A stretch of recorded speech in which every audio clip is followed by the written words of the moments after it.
कहते हैं कि भगवान काम नहीं करते, भगवान कृपा नहीं करते। मेरे प्रिय पागलों, श्राद्ध पक्ष में हमारी यही प्रार्थना है, श्रद्धा पूर्वक श्राद्ध को करना चाहिए। पर कुछ लोग मिलते हैं, महाराज हमारी इतनी क्षमता नहीं है, गया जी जा पाए, ट्रेन के लिए, गाड़ी के लिए, वाहन के लिए पैसा नहीं है, गरीब आदमी है, बहुत परेशान है। तब हम कल आज बैठे थे तो एक बालक, बहुत प्यारा बालक, पुस्तक लेकर के आया।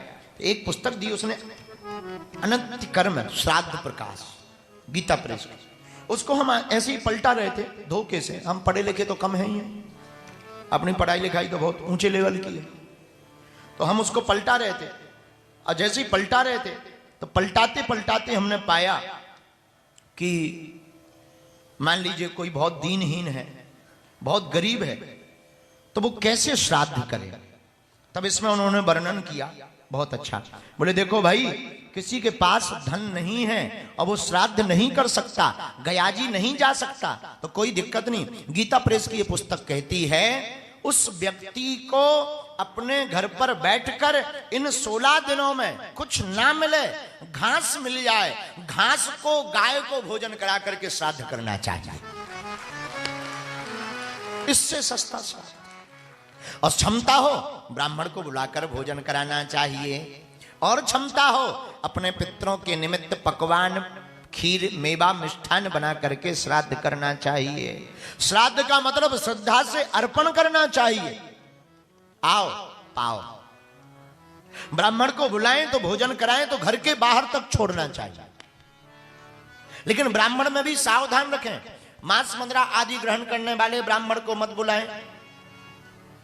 ब्राह्मण किस ब्राह्मण को भोजन कराएं? जो कर्मकांडी हो, जो आचार्य परंपरा के अंतर्गत हो, जिसने मस्तक पर शिखा रख रखी हो, माथे पर टीका लगाता हो, यज्ञोपवीत धारण करता हो, ऐसे ब्राह्मण के द्वारा को भोजन कराने से पितृपक्ष में हमारे ऊपर बैठे हुए पितरों को संतुष्टि, शांति प्राप्त होती है। ब्राह्मण को भोजन कराएं, जल लेकर के जल अर्पण करें, और श्रद्धा है वस्त्र दान दें, अन्न दान दें, द्रव्य दान दें, भूमि दान दें, गज दान दें, गाय दान दें। और अगर श्रद्धा नहीं है, ये पुस्तक ने बहुत सरल उपाय लिख दिया। बोले भाई 2 काम तो कर सकते, घी का दीपक जलाओ, पीपल के पेड़ के नीचे रखो, 12:23 से श्राद्ध प्रारंभ करना चाहिए।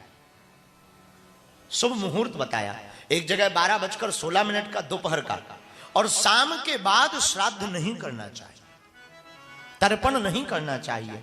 कुछ लोग रात को ही लगे और फिर कहते हैं कृपा नहीं होती। हमारी परंपरा है, हमारा नियम है, इसीलिए सायं काल के बाद तर्पण ना करें। और 7 बातें श्राद्ध करने वालों को इन 16 दिनों में प्रत्येक व्यक्ति को ध्यान रखनी चाहिए। 7 बातें निषेध है। 1, तांबूल, ये जो गुटखा खाए रहते, चबाते रहते हैं दिन भर बछुओं जैसे, ये नहीं चलना, 7 दिन तक वर्जित। अगर इन श्राद्ध पक्ष में कोई भी जातक, साधक, बालक तांबूल मुख में रखता है, उससे पितरों को अतृप्ति होती है। तो पहला वर्जित क्या है? बोले तांबूल। दूसरा क्या वर्जित है? स्त्री भोग, ब्रह्मचर्य का पालन करना चाहिए। तीसरा वर्जित है क्षौर्य कर्म।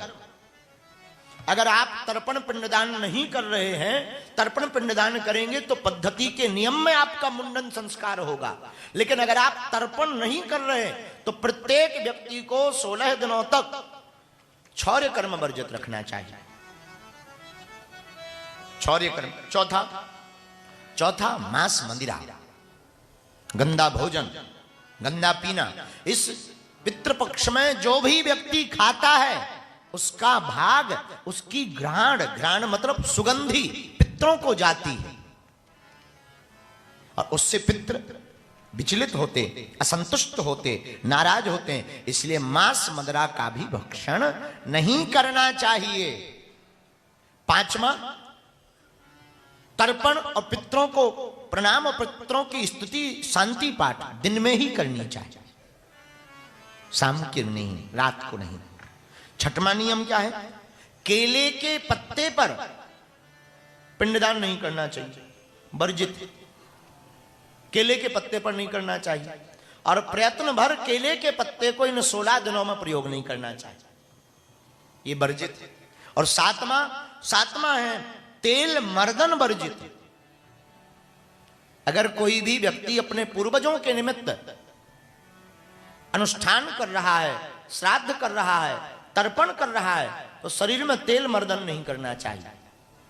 अब तुम लगाए, कई लोग तो श्राद्ध कर रहे हो, लगा रहे एकदम आंवला का ठोक रहे, इससे पितरों को बड़ी परेशानी होती है। इन 7 नियमों का पालन करके जो अपने पितरों के निमित्त शांति पाठ करता है, अपने पितरों का ध्यान करता है, श्रीमद् भागवत का मूल पाठ करवाता है, गरुड़ पुराण का पाठ करवाता है, ब्राह्मण भोज करवाता है, गाय को भोजन देता है, ब्राह्मणों को दान देता है, गया श्राद्ध करवाता है, उसके समस्त पितर प्रसन्न होकर के स्वर्ग लोक को जाते हैं और सदा सदा के लिए पूरे परिवार को आशीर्वाद दे करके जाते हैं। लेकिन ये तो हो गई पितृतर्पण की बात। हम आपसे प्रार्थना करें, ये तो हो गई मरे हुए पितरों की बात।